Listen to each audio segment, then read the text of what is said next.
than anything. But I didn't hold my breath when he was saying the people that he was going to take care of. I've even heard him say some names that I didn't even know was on death row. To be honest, I knew that they were affiliated, but he started naming, just pulling shit out the air to make sure that he didn't say my name. But it is what it is. So do you think that's intentional, him not bringing your name up in the interview? Nah. Alright, shit. Every time I try to get the right clip, I wanted to get the clip of him saying, like, the guy Art was like, so you don't think Snoop's gonna take care of you, that he owns Death Row, and Danny Boy was like, nah. So I messed up, but that's what I was aiming for. Alright, I want to speak on this because I think this is a great way to segue the interview that Art did with Danny Boy and some real life stuff. In life, we oftentimes get caught between a rock and a hard place. You got that part of you that wants to keep it real, that wants to be raw, wants to be authentic. You don't want any holds barred. You want to be able to say what you want to say. You want to be able to reveal what you want to reveal. Then you got that other side of you that's more political, that's more strategic, that's more, hey, even if I don't like this person, why do I have to publicize it? Even if I did this with that chick, why do I have to publicize it? Even if I really hate that person to the point where I want them to not live anymore, I can just be political, and when I see them, I can say, hey, what's going on? It's like the boss at work, right? A boss gives all his employees appreciation cards, appreciate you for your hard work, and he writes a little note in there, individual note saying, hey, I like the way that you handle this at work. For each employee, you want to individualize that note to say, hey, you do a good job at this. You over there, you do a good job at doing this. And then you get to the person you don't like. What do? Do you not give them the appreciation card, or do you just say, hey, you know what, I'm going to be political, I'm going to be real, I'm going to be an authentic person, genuine person, and I'm going to find something that they do that's good. I'm going to cut through the hate that I have for them, and I'm going to give them an appreciation card. Do this well, and I appreciate it.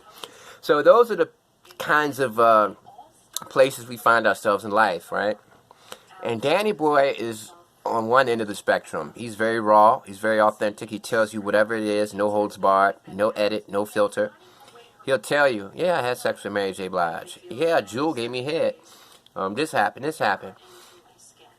person don't like me because I'm gay. He keeps it real, and I'm not saying what Danny Boy is doing is wrong. I actually like him for that. It's very refreshing to hear somebody come from the entertainment business and just keep it real. And I like to see that, just like you guys probably do.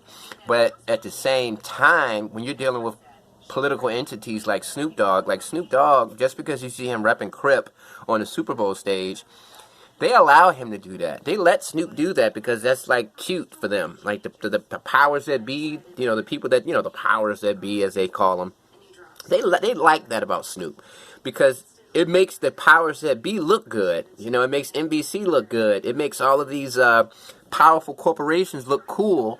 We can have Snoop out there throwing up Crip. Wow, yeah, that makes us look good. They talk about all of this stuff in board meetings. They're in those board meetings behind closed doors saying, yeah, let Snoop represent Crip. That's actually cool. That'll make us look like laid-back people. That'll make us look open and tolerant. So everything is nothing is a coincidence, right? So don't get it twisted. Don't think that Snoop is this powerful corporate entity who's able to do whatever he wants, because that's not the case. Snoop is doing what he's allowed to do. He's doing what they want him to do because it benefits the corporations. And I'm not getting into no Illuminati talk because I don't believe in the Illuminati. I believe that even if you work at McDonald's, an Illuminati can exist there. You can be a brand new employee, and this happened to me at Olive Garden when I was a teenager. I was a waiter. I was getting mad tips on my training day. My first day there, they were training me, right? And they noticed that I had the glow. I had that aura. Customers were just felt compelled to throw me a lot of money in tips, right? Old ladies were like, you are such a cute young man. Take this dub. You know what I mean? And the other people who were waiters, mainly girls, they were looking at me as a threat. Like, yo, this cat is here on day one, training day, and he already made $200 in tips. So they started sabotaging me. The whole entire job conspired to make me quit, basically. The cooks would give me, God, I hope I didn't just pull a booger out.